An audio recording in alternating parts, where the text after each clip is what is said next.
आप सभी जानते हैं उपराष्ट्रपति एक बहुत बड़ा संवैधानिक पद है और एक संवैधानिक पद पे किसान का बेटा बैठा है। इसलिए इंडिया अलायंस के लोग उनका उपहास कर रहे हैं, मजाक कर रहे हैं। ये जगदीप धनखड़ का उपहास नहीं है, ये देश के लोकतंत्र का उपहास है, संवैधानिक पद का उपहास है, उपराष्ट्रपति पद का उपहास है। इसके लिए इंडिया अलायंस और विशेषकर राहुल गांधी को माफ़ी मांगनी चाहिए देश से।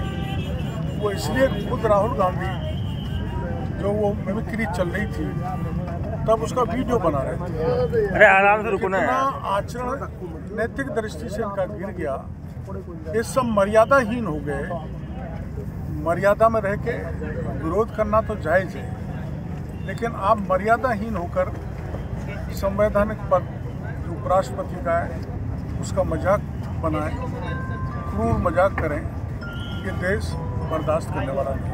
सांसदों को निलंबित करने के लिए भी काफी राजनीतियां हो रही हैं, आरोप प्रत्यारोप लगातार जारी है। की हत्या हो रही है। मैं अगर सदन में चाहे वो अपर हाउस हो राज्यसभा, चाहे लोअर हाउस हो लोकसभा, उसमें आचरण ठीक ही नहीं करूँगा तो ये सभापति और स्पीकर को अधिकार है उसको सदन से बाहर करने का।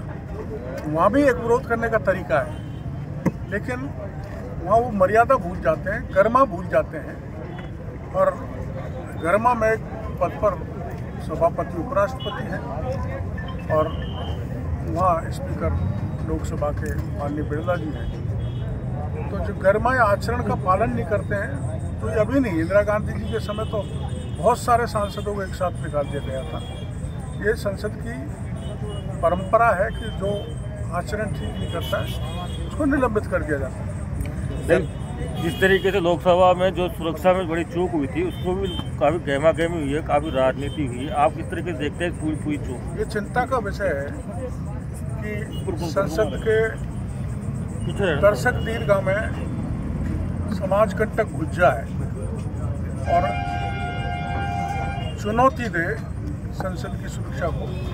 उसकी जांच चल रही है, गिरफ्तार भी हो गए हैं और उनको कठोरतम सजा दिलाने के लिए सरकार कटिबद्ध है। राजस्थान की बात करेंगे, मंत्रिमंडल का क्या चल रहा है, कब तक होने वाला है, क्योंकि पूरे राजस्थान को इंतजार बहुत जल्दी हो जाने वाला है, जैसा हमें आभास हो रहा है। आज शपथ ग्रहण पूरा हो जाएगा, आज स्पीकर का भी चुनाव हो जाएगा, तो 2-4 दिन में मंत्रिपरिषद का विस्तार होने की संभावना है। किस प्रकार का रहेगा? क्या बहुत जोरदार रहेगा। क्या नयों को मौका मिलेगा या आप जैसे नयों को ज़्यादा मौका मिलेगा? अमित शाह जी ने कानून में बदलाव किया है, किस तरह का? तो क्या वाकई इसमें देश में काफ़ी फर्क पड़ेगा इस नई IPC वगैरह? बिल्कुल पड़ेगा, क्यों नहीं पड़ेगा। आवश्यकता थी समय की। और एक तो राजद्रोह होता है और एक देशद्रोह होता है। राजद्रोह आप जानते हो उसका दुरुपयोग होता था। राजद्रोह का हमने कोई आंदोलन किया, कोई सरकार के खिलाफ टिप्पणी, कलेक्टर के खिलाफ या किसी बड़े अधिकारी के खिलाफ, वो राजद्रोह का मुकदमा पुलिस दर्ज कर लेती है। अब उससे पीछा छोड़ेगा और ये देशद्रोह का जो काम करेगा उसके खिलाफ ही कार्रवाई। चूँकि ये लोकतंत्र है तो यहाँ इस तरह के तुगलकी फरमान जैसे सऊदी अरब में ऐसे होता है कि साहब फांसी लगा दो, तो क्या इस तरह का ये इंडिया में चलेगा? ये चल रहा पहले चल रहा। मैंने कोई सवाल सरकार या प्रशासनिक अधिकारी के खिलाफ बोल गया, तुरंत राजद्रोह दर्ज कर दिया जाता। अब उस परिभाषा में जो देशद्रोह करेगा वही मुलजिम बनेगा, हर एक को नहीं मुलजिम बनाएगा। कल संसद में महिलाओं के जो कानून पास हुए उसमें जो दोसा की जो सांसद है, जिसको उन्होंने कहा कि महिला सांसदों को बोलने का पूरा मौका नहीं दिया जाता है पुरुषों के मुताबिक। ऐसा कुछ नहीं है, पता नहीं क्यों बोल गई। उनको सबसे ज़्यादा मौका मिला है और केवल महिला पुरुष के आधार पर मौका नहीं मिलता।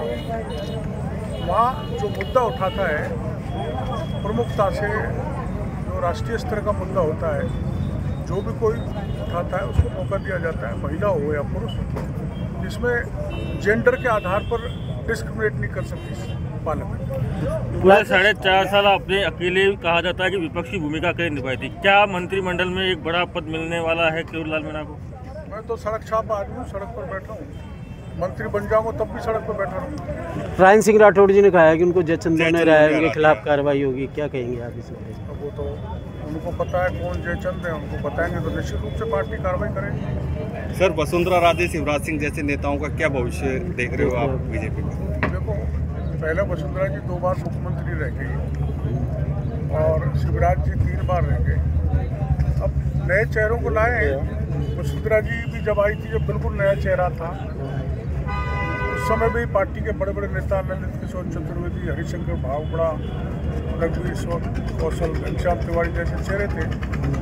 लेकिन जब वसुंधरा जी को तय किया तो मुख्यमंत्री बनी। क्या सर, देश में भी नए चेहरे की आवश्यकता है? योगी जैसे मुख्यमंत्री बनी और अब मुख्यमंत्री भजन लाल जी बन गए तो उन्होंने भी स्वीकार किया, पूरी पार्टी ने किया, हमने भी किया। आपको क्या लगता है सर, आपने नए चेहरे की बात की, तो क्या कांग्रेस अगर टाइम पे चेहरा चेंज कर लेती तो सरकार रिपीट हो सकती थी, या जो मन बदलाव है वो ले बैठा कांग्रेस को? कांग्रेस कुछ भी कर लेती, वो सत्ता में नहीं आने वाली, क्योंकि चरम पर भ्रष्टाचार, कानून की स्थिति बहुत बिगड़ी हुई थी, तुष्टीकरण जबरदस्त था और भ्रष्टाचार, गणपति प्लाजा में पैसे मिल रहे हैं, जहाँ हाथ डालो वहीं हर पेपर लीक हुआ है। इसलिए अब की बार युवाओं ने बढ़ चढ़ के बीजेपी को वोट दिया है। पेपर लीक, हर पेपर, सब इंस्पेक्टर का भी हुआ, RS का भी हुआ, रीट का भी हुआ, सेकेंड ग्रेड टीचर का भी। SIT भी गठित हो गई है, सरकार बनते ही SIT गठित की गई है। ये देखो, इतनी फौरी कार्रवाई की हमारी सरकार ने। अब SIT उन मगरमच्छों को सिलेक्ट करेगी, वो जेल के शीर्षों में भेजेगी जो बच गए। ERCP भी बड़ा मुद्दा है, 4.5 साल लगातार गूंज रही है। क्या अब लगता है कि ERCP पे कुछ फैसला होगा या बात होगी? ERCP हमारे क्षेत्र के लाइफलाइन है। माननीय मुख्यमंत्री जी को मैं मिलूंगा, उनसे कहूँगा इसको गति पकड़ाई जाए। अब वसुंधरा जी आप बराबर से हो गया, अब आप मिलके के राजस्थान में क्या नया गेम वसुंधरा प्लान? जी तो मुख्यमंत्री रह चुकी है, मैं तो नहीं रहा, तो बराबर से कहाँ हो गए? सर, नेता प्रतिपक्ष की बात करें तो आपको क्या लगता है कि नेता प्रतिपक्ष और उप नेता प्रतिपक्ष किसको बनाया जाना चाहिए? कांग्रेस मेरी समझ में तो सचिन पायलट को प्रतिपक्ष का नेता बनाया जाना चाहिए। क्यों लगता है सर ऐसा कि आपने जैसे 4 साल मेहनत की थी, क्या वैसे वो मेहनत करेंगे? नहीं, यूँ नहीं, उनका स्टेचर है, PCC चीफ रहे हैं और 2 बार सांसद रहे हैं और हमारा लगाव, क्योंकि हमारे इलाके का आदमी है, तो लीडर ऑफ द अपोजिशन हमारे इलाके का हो तो सरकार से मिलकर ज़्यादा काम कराए। 25 सीट दे दो तो आपको क्या पता मुख्यमंत्री बना दे? ऐसा नहीं है, हमारे परफॉर्मेंस सब मिल के करते हैं। मैं अकेला 25 नहीं जिता सकता, हाँ, मैं तो 1-2 जिता सकता हूँ। हाँ। सब हमारा जो स्टेट लीडरशिप है मिल के हाँ। मोदी जी के नाम पर सारी सीट जिता के भेजेंगे। राठौड़ जी को जैसे हराया परफॉर्मेंस? राठौड़ जी को मामला वो स्थानीय है, उनका है, क्या बात रही है तो राठौड़ जी बता सकते। सर, वसुंधरा राजे को मीटिंगों में बुला नहीं रहे, जैसे कल परसों मीटिंग हुई मोदी जी के, वहाँ पर उनको बुलाया नहीं, राजेंद्र राठौड़ को बुला लिया हारे हुए को। वो तो मेरे को भी नहीं बुलाया, पार्टी की दृष्टि से बुला लिया, ये ऐसा कुछ नहीं है।